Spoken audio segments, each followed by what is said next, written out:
সংশোধনী বিল 2025। আপনারা অনেকে জেনে থাকবেন ভারতবর্ষে প্রাতিষ্ঠানিক জমির মালিকানা সবচেয়ে বেশি হলো ভারতের রেলওয়ে এবং সেনাবাহিনী। তৃতীয় সর্বোচ্চ প্রাতিষ্ঠানিক জমির মালিকানা হলো ভারতের মুসলমানদের ওয়াকফ বোর্ডের জমি।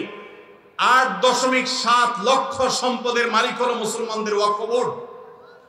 ইসলামের অন্যতম একটা সৌন্দর্য হলো মসজিদ, মাদ্রাসা, ইয়েতিমখানা, কল্যাণমূলক কাজ এগুলো পরিচালনা করবার জন্য ওয়াকফের ব্যবস্থা রাখা হয়েছে ইসলামে। কেউ তার জমি জীবদ্দশায় ওয়াকফ করে গেলে কিয়ামত পর্যন্ত সেই জমি যে উদ্দেশ্যে ওয়াকফ করে যাওয়া হয়েছে সে উদ্দেশ্যে ব্যয় করতে হবে। ওয়াকফের জমি কেউ বিক্রি করতে পারে না, এক্সচেঞ্জ করতে পারে না, দখল করতে পারে না। যে উদ্দেশ্যে ওয়াকফ করা হয়েছে এটার পরিপন্থী কোনো কাজ করা যায় না। ওয়াকফের এই চমৎকার উদাহরণের কারণে পৃথিবীতে কল্যাণমূলক কাজ আজীবন বেঁচে থাকবে। সেই সাস্টেইনেবল ওয়াকফের মাধ্যমে সাস্টেইনেবল ডেভেলপমেন্টের ব্যবস্থা ইসলাম রেখেছে। ভারতবর্ষে মুসলমানদের শত শত বছর চলে আসা 8.7 লক্ষ সম্পদ, যেটা টোটাল ভারতবর্ষে যত প্রাতিষ্ঠানিক সম্পদ আছে এর মধ্যে তৃতীয় সর্বোচ্চ। সেই সম্পদ আজ ভারতের হিন্দুত্ববাদীরা গ্রাস করবার জন্য নতুন করে সংসদে বিল তারা পাশ করেছে। আপনারা জানেন এই বিলে সুস্পষ্টভাবে বলা হয়েছে যে মুসলমানদের ওয়াকফ বোর্ড, যেটা নিতান্ত ইসলামিক একটা বিষয়, এটা এতদিন পর্যন্ত মুসলমানরাই পরিচালনা করে আসতো। এখন রাজ্য এবং কেন্দ্রীয় ওয়াকফ বোর্ডে দুজন অন্য ধর্মাবলম্বী অমুসলমান হিন্দু তাদেরকে বাধ্যতামূলকভাবে ওয়াকফ বোর্ডে অন্তর্ভুক্ত করার জন্য আইন করা হয়েছে। তার মানে মুসলমানদের মসজিদ পরিচালনার জন্য মুসলমানদেরকে ঢুকাইতে হবে কমিটিতে। এরকম ন্যাক্কারজনক, এরকম জঘন্য বিল আজকে তারা লোকসভায় পাশ করেছে। আমরা বাংলাদেশের এই প্রান্ত থেকে এই জঘন্য মুসলমানদের স্বাধীনতা হরণকারী, মুসলমানদের অধিকার খর্বকারী এই কালো আইন যেটা হতে যাচ্ছে সেটার বিরুদ্ধে আমরা তীব্র নিন্দা এবং প্রতিবাদ জানাচ্ছি। ভাইরা আমার, আমাদের দেশে পান থেকে চুন খসলেই যারা সংখ্যালঘু অধিকার বলে চিৎকার চেঁচামেচি করে আর নিন্দা জ্ঞাপন করে, তারা যুগ যুগ ধরে যে মুসলমান নিধন করে আসছে, সেখানে সামান্য একটু গোশত পাওয়া যাওয়ার কাল্পনিক অভিযোগের ভিত্তিতে দিন দুপুরে মানুষকে পিটিয়ে মেরে ফেলা হয়।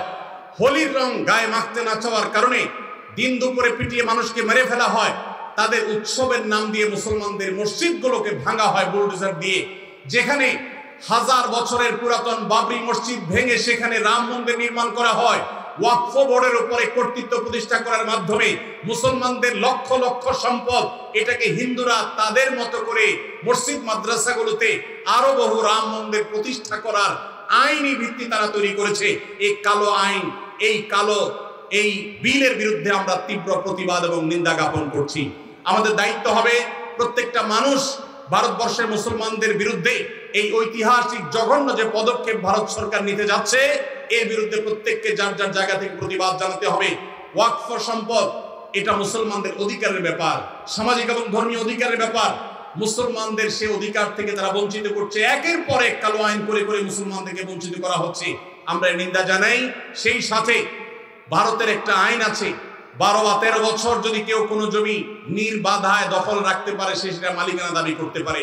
ওয়াকফের জমিগুলো এখন কেউ যদি এভাবে দখল করে রাখতে পারে আর সংশ্লিষ্ট ওয়াকফ বোর্ড যদি কোনো আপত্তি না জানায় তাহলে সেটার সে মালিকানা দাবি করতে পারে। এবং সেই মালিকানার দাবি নিষ্পত্তি করার নতুন করে বিল পাস করা হয়েছে যে কালেক্টরেটের চেয়ে সিনিয়র লেভেলের কোন অফিসার সেটা নিষ্পত্তি করতে পারবে। অর্থাৎ মুসলমানদের মসজিদের বিষয়ে এই জমি যদি কোনো হিন্দু দখল করে তাহলে সেটা যেন সে দখল নিতে পারে, তার জন্য 1000টা দুয়ার খোলা হয়েছে। এটা ভারতবর্ষের ইতিহাসে মুসলমানদের বিরুদ্ধে তৈরি হওয়া সবচেয়ে কালো আইনগুলোর একটা, যেটা মুসলমানদের অধিকার খর্ব করছে, সংখ্যালঘুদের অধিকার খর্ব করছে। আমরা তীব্র নিন্দা জানাচ্ছি। আল্লাহ রাব্বুল আলামিন ভারতবর্ষের মুসলমানদের অধিকার যেন তারা ফিরে পায় সেই তৌফিক আল্লাহ তাদের সবাইকে